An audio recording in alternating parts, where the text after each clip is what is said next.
Welcome to On Second Thought. I'm John Price, and I'm here with our pastor, Jay Hackett, where every week we take a deeper dive into life at Peachtree Corners Baptist Church. Whether we're talking about the latest sermon, upcoming events, or just whatever's on Jay's mind, this is your insider look at our church, our staff, and what makes PCBC your church on the corner. So join our conversation as we help you find community, purpose, and growth. Let's get into it. Thank you for joining us on Second Thought. And this episode is brought to you by Trader Joe's dark chocolate covered espresso beans, which good luck finding this at Trader Joe's because they're never in stock. But they're keeping me awake and alert this morning. And we have yet another special episode. We're just going to, now they're all so special that we need to just call them, the special ones will be when it's just me and you. Yeah. Because we always bring in somebody. Right. So, yeah. So we're excited to have Logan. And Logan is going to be speaking about youth camp. You guys just got done with that. Logan's our student pastor and does a phenomenal job. So we've been bragging on you for tons of episodes. Now they get to, hear your side of the story and what's been going on. So don't mess up. Yeah, hopefully it aligns with what y'all been saying. Right, yeah. So you'll actually have to go back and listen to some of these or watch them. So Logan, last week, new camp, new experience, great experience. Yep. Share a little bit about that. Yeah, so we've been going to Garden City, and we went to a new camp called Camp Real Life, and it was awesome. There was a little hesitation at first because the beach wasn't there, but it's right in Marianna, Florida with the Blue Springs, and they have a lake with a blob, and they have a lot of amenities like paintball, riverboat, archery, and marksmanship. The biggest thing is they make food. Yeah. So we don't have to worry about food. Amen. Also, we don't have to bring any tech stuff. We don't have to bring our stage and lights and all that stuff that's equipped in their worship center. So as far as preparation for us goes, it was very good. You didn't have to bring a big, a Mack truck. Yeah. No, we did not have to rent a U-Haul. Clint said this is the first time in about 7 years he hadn't driven a 24-foot truck down to camp. Yeah, and with doing the food last year, I was a big proponent of you guys doing a camp that was turnkey, that would have the food and all that kind of stuff. It was a great experience, but just doing the food, having to have a team, rent a van, have a condo that the team could stay at. I mean, it was like $4,500 before we even started getting into food. And so, and today I'm kind of the odd man out. Todd went and did sound and production. Jay, you were there. I'm sure you did something of value, maybe. He was a leader. I don't know. Yeah, he was one of my leaders. Okay. And Logan, Jay, running it, speaking, all that kind of thing. And I got to say, I held down the fort here, and it was okay. It was enjoyable. Yeah. No gnats on this side of this side of the podcast, so I was happy. So tell us more. Yeah, no, so the students seemed to love it. They liked the activities. We did rec time a little different and kind of did it like Olympic style. So all the kids got to do different things, whether they wanted to play spike ball, basketball, or even battleship or chess. So we had a lot of different options, a lot of variety. So that was a lot of fun. But the space was great. And, as a leader, having a little bit more downtime to spend time with the students, that's where it's all worth it. Yeah. That's where instead of trying to worry about unpacking the U-Haul or packing it up late Thursday night, but just getting to spend that time with the students, that's priceless. So, the space overall, I think, was a win, and the students seemed to really appreciate it and enjoy it, which, is also a win. Yeah. I thought it was neat that there's 2 camps that are there at Camp Real Life. And one of the camps is a camp they put on. And so there were 500 kids maybe at their camp, but they're on the other side. And so we had our own space, which we had our own sleeping arrangements, our, the worship center, our own food place to eat. We had our own lake. That whole lake was ours, and the blob was ours, and the trampoline and the slides. And so it was really neat that we had every amenity and didn't have to share. with anybody, any other groups that were there, things that were going on. At Garden City, you have your own worship space and eating space, but, you kind of share everything else with anybody that's on the campus. And so it was just neat to have that kind of a setting. I did not think it was neat that you called in a heat wave the one week that we were going to be in Florida. And so we had, 96-degree days. But I was thinking on the way home, it didn't rain. It didn't It was rain. the Which first is time it very came unusual. that it did not rain. And then it poured the second we got home. The second. So, Now, the one night I thought it was going to, because it got so dark and there was lightning, but it was like never dropped it's the rain. first time that a lot of students said the same thing. First time they've seen a thunderstorm without rain. It was lightning, gray clouds, a lot of wind, everything except rain. So that was, pretty cool. Well, and with a camp that is centered around like the beach, because I've been on staff in Panama City, big stuff, doing camps and stuff at the beach. You have a week where it's raining, or you have red tide, or you have seaweed coming in. Everything hinges on that location, on that setting. And so you had so much stuff for the kids where they're not just having fun, but you are able to make memories. Yes. Like, before we were recording, talking about the fun you guys were having playing paintball. And they had axe throwing. I mean, a lot of probably first-time experiences for these kids doing stuff. I mean, what parent lets their kid throw an axe typically? Not any. Only once. Right. So come to youth camp. Yeah, So, exactly. Come to camp. but no, that sounds like they had a great time. I'm sure nobody was like, oh, I wish I was, sitting around free time at the beach.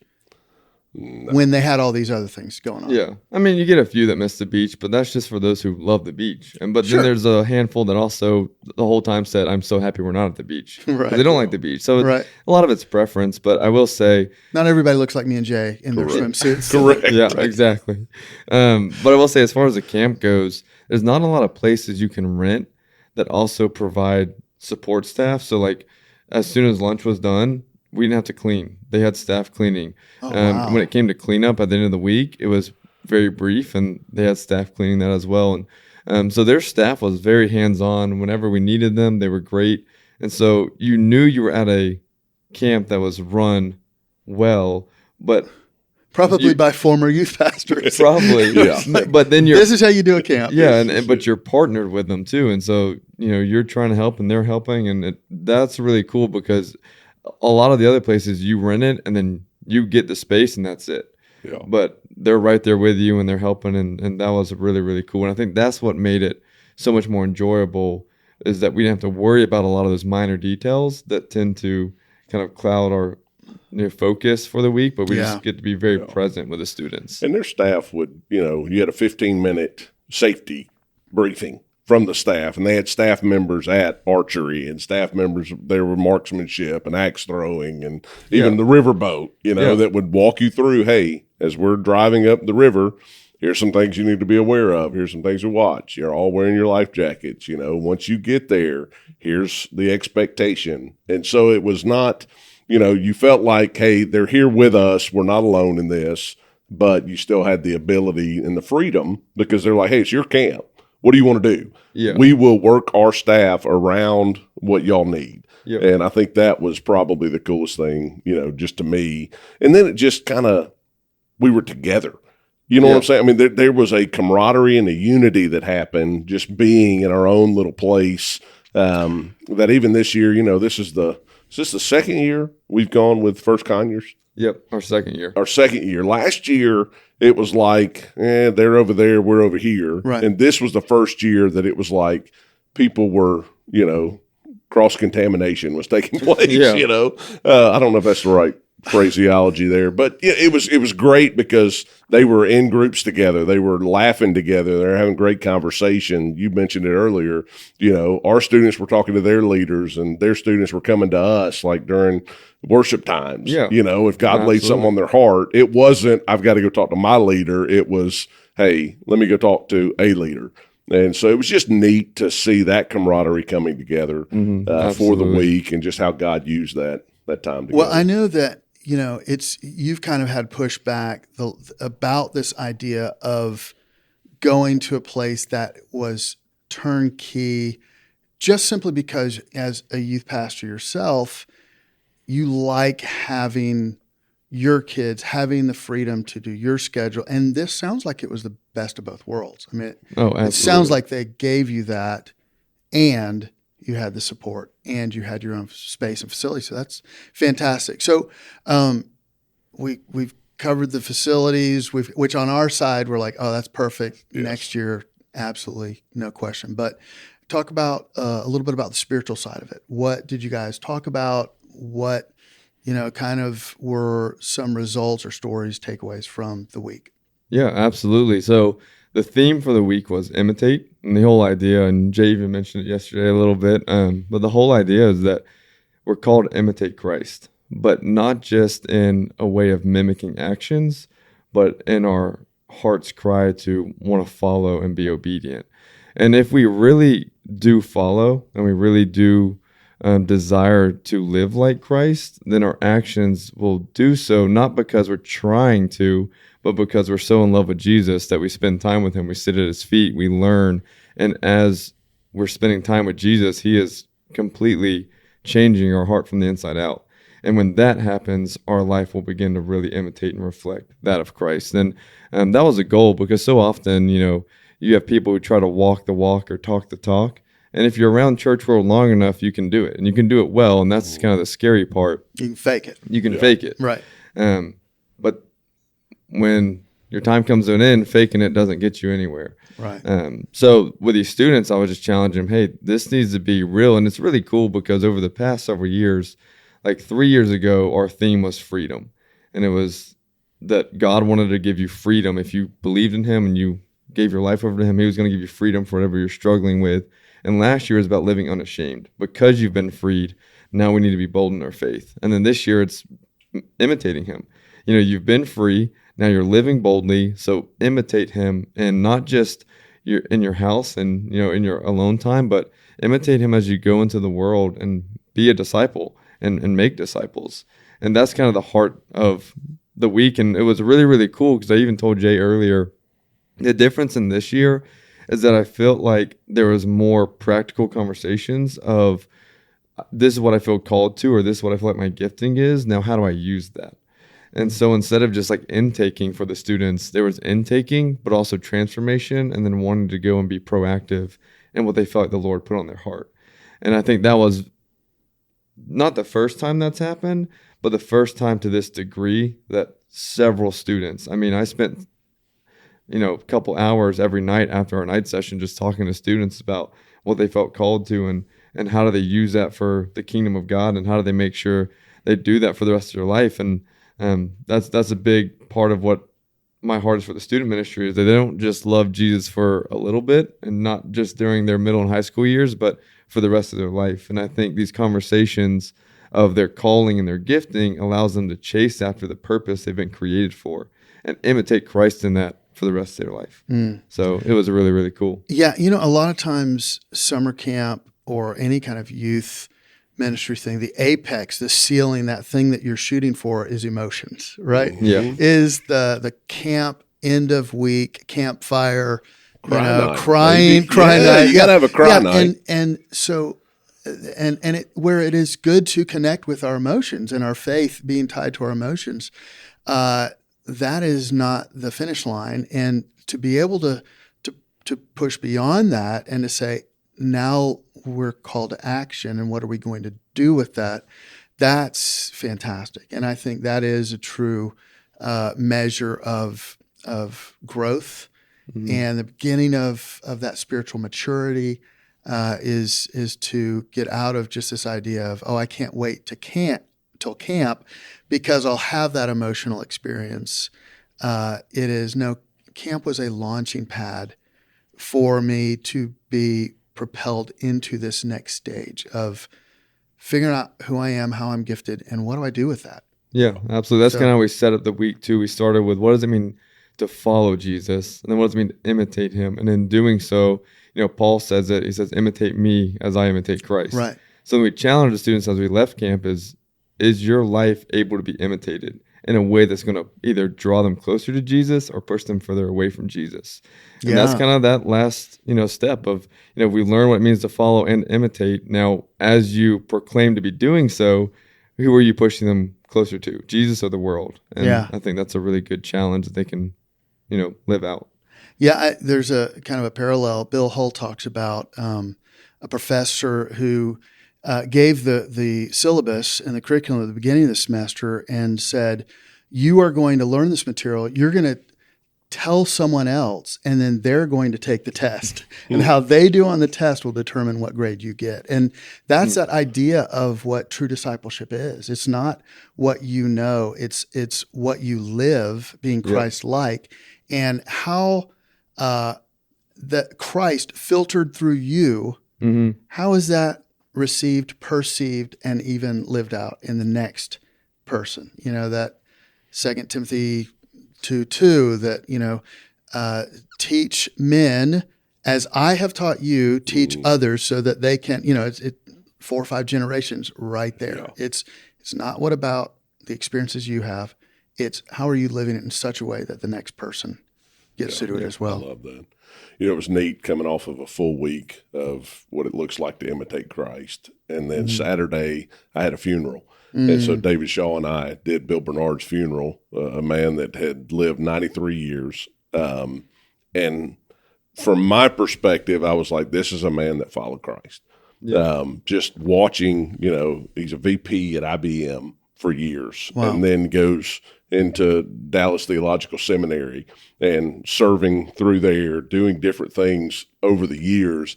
And it was just great because what you saw were not only his kids, but his grandkids and then his great-grandkids that were all talking about a man who imitated Christ. And so as I got to come up at the end and close out in prayer, I just said, guys, I have watched Proverbs 13:22, that a wise man leaves an inheritance to his children's children.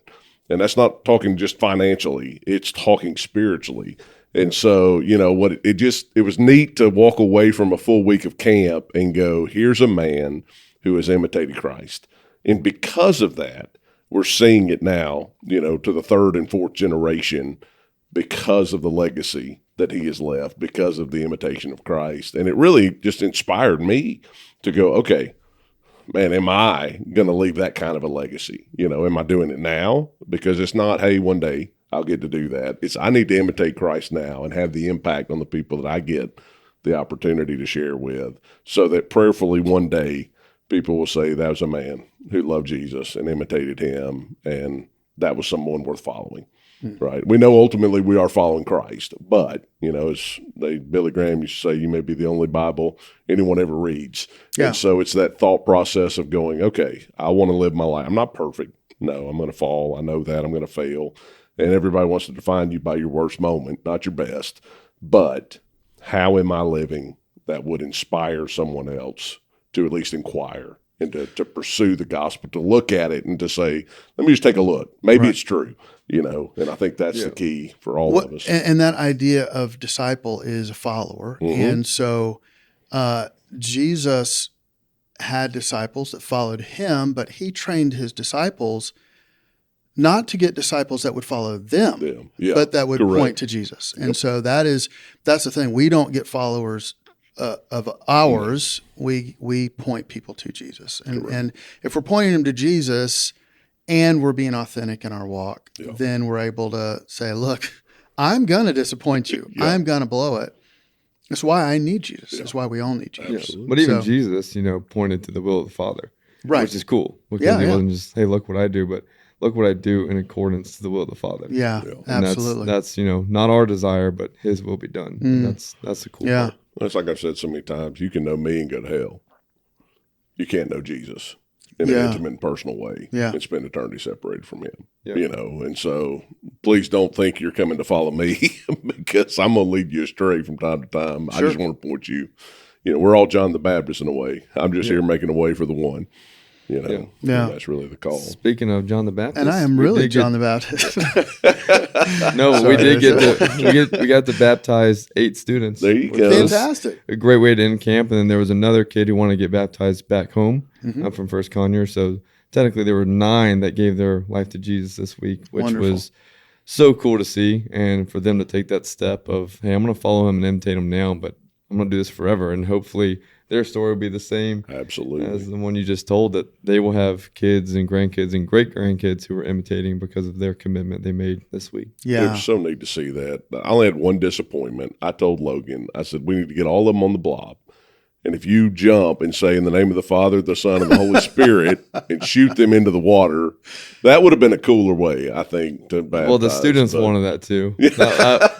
Well, I'm glad that you had a moment of clarity where you were able to tell me no and tell the students no and do it the proper way. But We could have done both. Yeah, I mean, I always joke during VBS, just set off the fire alarm and the sprinklers. yeah. Get them all, 500 right there. It's like a Mooney wedding or something. It might be a little Presbyterian, but hey, we could make it work. I don't know. After the flood we had, Wouldn't be the first time we flooded. Might the have been, yeah. center. So Yeah. great week at camp. What else you got going?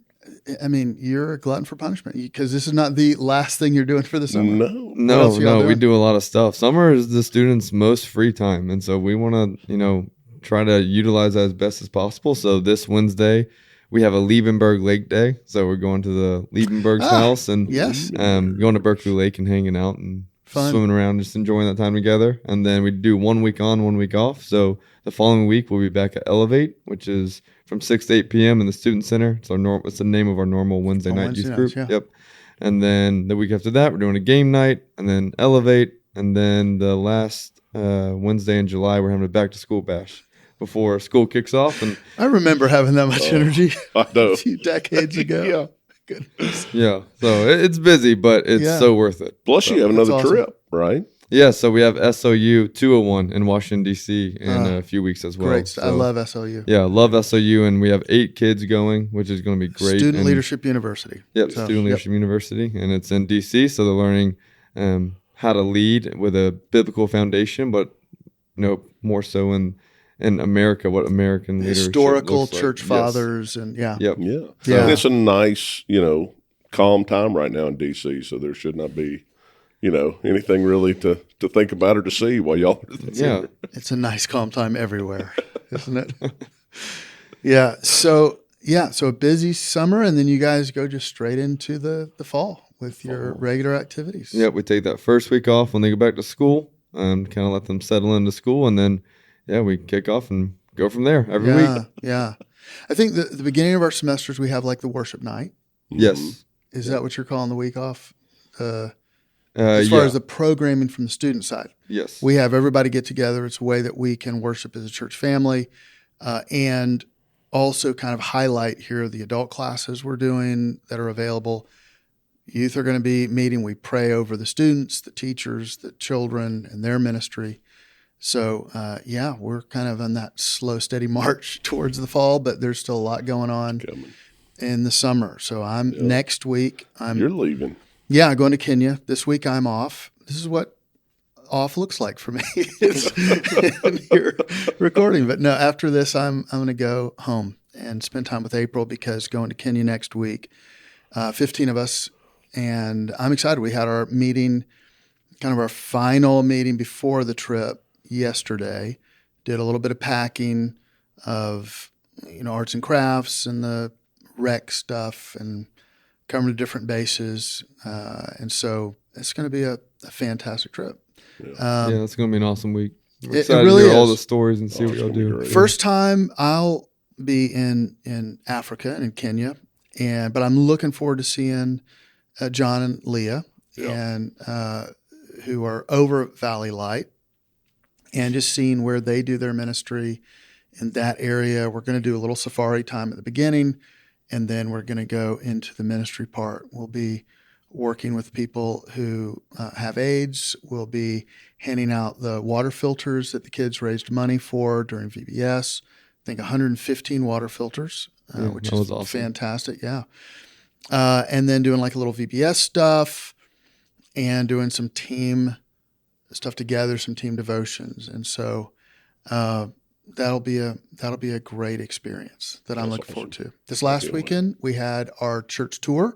Yeah. Had about 25 people want to see the campus and the associated ministries with those. So got to show them the youth area, and you spoke to them a little bit, told them how they could get connected, showed them the children's area, the kitchen, all the places. Didn't get to show them the workshop because life group was going on, but that was fantastic. And you continued on with the series on the fruit of the Spirit, cultivating character. That's right.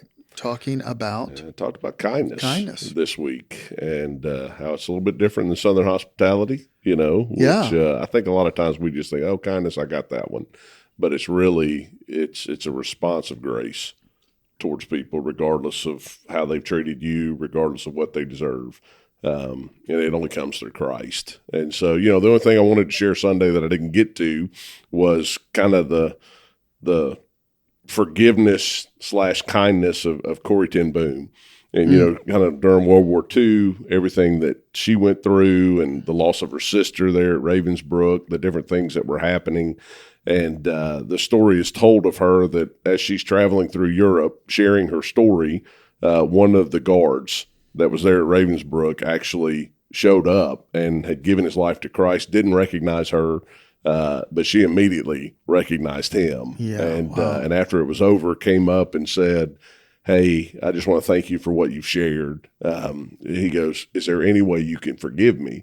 And, in her own words in her book, she says, "There was nothing in me that wanted to forgive him. There was nothing in me that wanted to show him kindness." As a matter of fact, it was the worst situation of my life. And, she said, all these things I thought that I had laid at the cross, I realized very quickly I had not. And so they all come rushing back to me. And she said, in that moment, I just prayed, God, I can't forgive. I don't want to forgive. Will the Jesus in me forgive? And so she extended her hand, shook his hand, and says that she just felt power and healing in that moment. And so just that wonderful statement that she makes, right? I can't, but the Jesus in me can. And so, a lot of people, as we were talking about that kindness Sunday, I know the overwhelming thought, I even had people coming to me after, and they're like, I don't know that I can. And I'm like, you can't. Right. You can't. Yeah. But the Jesus in you can. Mm-hmm. And so I just want to drive that home as we're thinking about, the different situations, the different things that we're coming across, is that we have to just pause and go, I can't, but Jesus, you can. Would you forgive? Would you show that kindness? Would you respond in grace when everything in me doesn't want to? That's what the Spirit-filled life looks like. Yeah. And I think if we can keep that in the forefront of our mind, it's like, all right, Lord, I can't, you can. And so I want to live out of you, not out of me. Yeah, and it's interesting how we have kind of neutered that word kindness. And really several of those fruit of the aspects or the facets of the fruit of the Spirit kind of blend in together. This Sunday I'm preaching on goodness. Mm-hmm. So, kindness, goodness, gentleness, they kind of are interchangeable in today's vernacular. But when you see, and I think it's why we're like love, joy, peace, patience, then the others just kind of blend together. But when you see what Jesus meant by them, they are truly radical and life-changing and evidence of transformation that only Christ can do. And so when you think about things like kindness, goodness, gentle, that we kind of just relegate to cast off words that don't really mean anything, they are words that point to Christ in a way that a lot of times we just don't pick up on. So I was so glad that you covered that and hit that. I'm excited about sharing about goodness and what that means. And, just this whole series about the fruit of the Spirit, what we can mine from that is fantastic. Yeah. And there's another month, right? I mean, we're going into July, and July's going to wrap it up. Logan, you've got one in there coming up in a couple of weeks on faithfulness. And so I'm very excited just how God's using. I'm getting great feedback. I really am. I mean, from several people in the church are just going, man, I need this. I don't have it yet. Pray that I'll get it. Yeah. And just let me fall more in love with Jesus so that it becomes evidence in my life. And I think that's just an exciting time for our church, when we start understanding that and getting that and walking in him, you used the word earlier, explosion, of just in our previous conversation. And I really do feel like this church is on the verge of just seeing just a spiritual awakening and explosion of God's cultivating their character to look more and more like him and to impact this world in a way that we can't even imagine. Yeah, I think something is happening here, and I think something is happening around the world. I mean, the temperature, the way that the climate of we don't know how to talk to each other, just the explosiveness in politics and culture, and how God is showing up and transforming lives. I think he is preparing PCBC, preparing our people. We're in a beautiful season, but I think it is for such a time as this. I really do think that it is not for nothing, as they say. Yeah, and the next generation specifically, I mean, they just want to know what's real.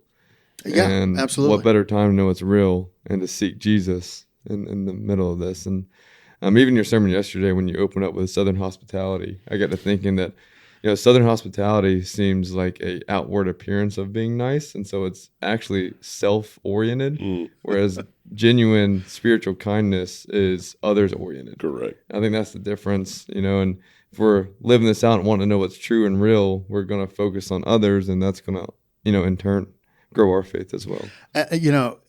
You had mentioned what was the Southern saying that you had said? I'm just drawing a blank. Bless your heart. Yeah.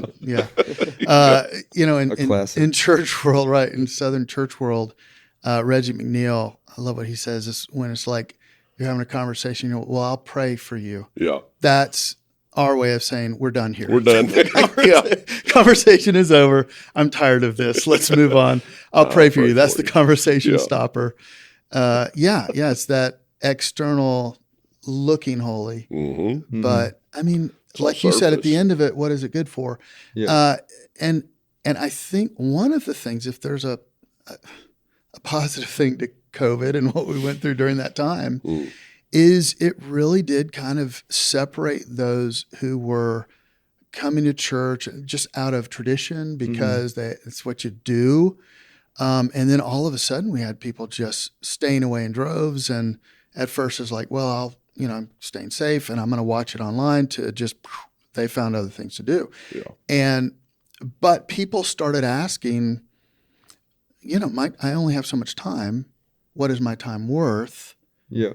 And what am I going to invest so in some sense, people began to drop off pretense and either truly live out for Christ or truly live out, comfort or whatever was God in their life. Yeah. Well, I've always said I think COVID revealed to people that church was a commodity for them, not a necessity. Something they could do because they wanted to. They want to be around friends or whatever it may be. Or what can it do for you? Yeah, exactly. Yeah. And then it's a necessity when you want to be around your brothers and sisters and you want to be challenged in your faith and you want to be discipled and pour out. So I think the people coming back into church since COVID are seeking a genuine, approach of the church body. And community. That's been so cool. Yeah, absolutely. And it's one of the things I love about PCBC is that we stress community. Yeah. And it's so important to us.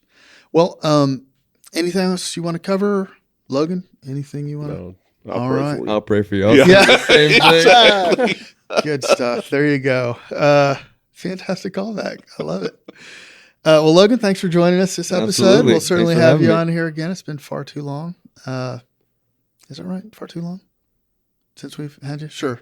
Sure. Right. Sounds good. Yeah. Well, listen, thank you so much for joining us, and we hope that you have enjoyed this episode.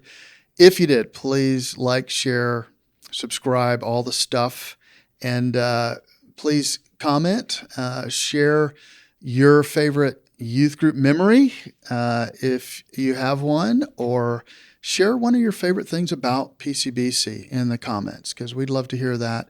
Or if you have a question or something you'd like for us to cover on a future episode, that'd be great as well. But thank you so much, and God bless. I'll close this one out. See ya. Love ya. Peace. Well, that's it for this episode of On Second Thought. Thanks for hanging out with us. If you enjoyed the conversation, be sure to like, subscribe, and share this with a friend. If you have a question or thought, drop it in the comments below. We'd love to hear from you.